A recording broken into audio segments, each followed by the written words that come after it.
around 1975, I think you finished up a little bit with WWF, Yeah. WWF, and you gave notice, and I think you went to Georgia for Barnett. Was who owned the company at the time? In Georgia? Yeah, in Georgia. Who was? I think it was Barnett, and there was a lady there that her husband had passed away, and she inherited. And there was a booker by the name of Tom Renesto. I remember that. Okay. Yep. And I can't think because I didn't have a lot to do with the South. You got to work with Skander Akbar down there. I think Luke Graham. Yeah. For the first Stan time. Stasiak was there. Oh, Stan, I love Stan. Oops. That's okay. Then you went over to NWA Big Time in California. Memories of the Cow Palace. Oh yeah, the Cow Palace. That was my, I think my first shot in the Cow Palace. Yeah, and then they hooked me up with Pat Patterson, and we were champions for a little while. The NWA tag titles, right? NWA. Yeah. And then one time we wrestled Fuji and Saito in Sacramento. Right. And I think we wrestled for an hour and 15 minutes. And God almighty, was I sore the next day. And Pat, he was right on the money. Everything had to be, the I's all had to be dotted. But that was Roy Shires, he was like that too. And I liked Roy. A lot of guys say, oh, Roy, geez, he gets on your ass. And well, I remember one time they gave us our TV on Wednesday night in San Jose. And he had me against a local Frank Monty. Okay. I think Frank Monty was his name. He was a local guy. Nice guy. He was a babyface. So I said to Roy, Roy, is this going to be a babyface match? And he said, yeah. He said, why, can't you handle it? I said, yeah, I just want to think of some high spots for tomorrow, Okay. So anyway, we had the match. And Roy he told me one time that he could take the best Beal, when him and Ray Stevens were working. Right. And Ray done the best upside down turnbuckle, which was in Ray's repertoire. So I said to Frank, before we went out, I said, Frank, one time there I'm going to get you to Beal me. Right.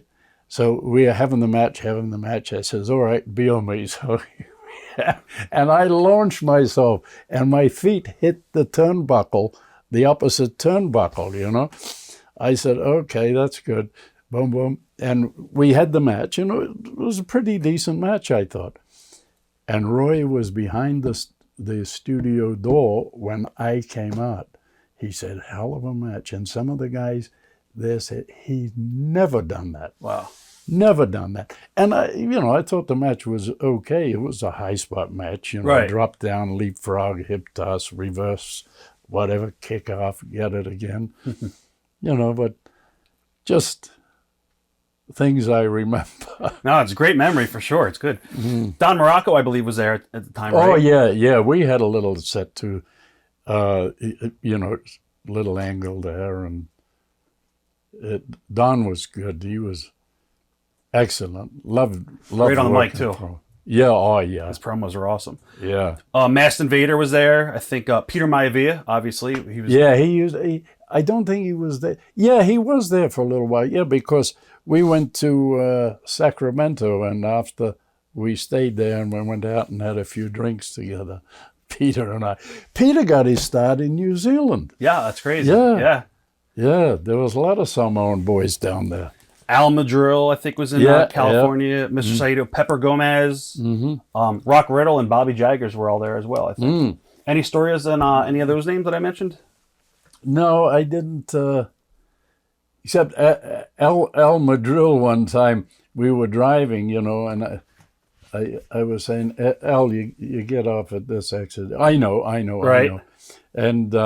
And I said, make a left there. I know. So on the way back, I didn't tell him what exit to get off. We went by about 3 exits, Right. Because we didn't have the map Right, GPS back then. Yeah, the GPS. Yeah. You ever hear the story about the rib that Fuji pulled on a young guy that came into the territory? I think the building was like 20 minutes away. And yeah. And Fuji made him drive like 2 hours to get to the building. All day one time. I think that was San Bernardino out of L.A.